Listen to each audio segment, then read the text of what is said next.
अस्सलाम वालेकुम दोस्तों, मां आहियां मुंहिंजो दोस्त सद्दाम हुसैन।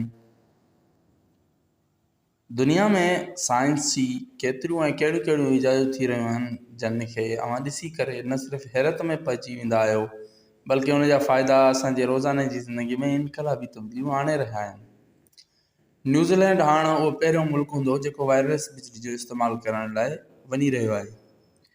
उहो कीअं हूंदो?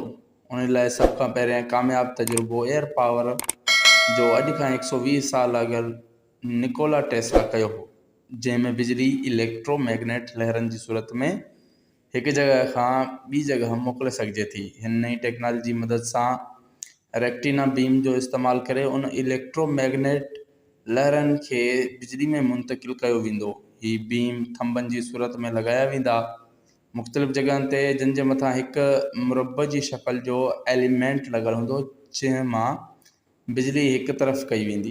तव्हां जेकॾहिं उन्हनि लहरनि सां का ॿी शइ जीअं को पखी वग़ैरह टकराइजी वञे त उनखे बि को नुक़सानु पहुचण जो इम्कान न आहे, मतिलबु त उन मामले में हर लिहाज़ खां महफ़ूज़ आहे।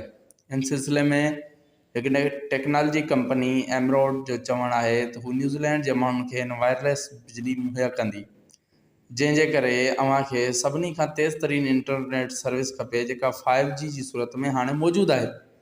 हिन सिस्टम जे लाइ हाणे अव्हांखे पुराणनि तारनि वारे सिस्टम जी ज़रूरत न पवंदी ऐं इन रिमोट जॻहनि ते बि बिजली पहुचाए सघिबी जिते पहिरियां उनजो पहुचणु नामुमकिन हो।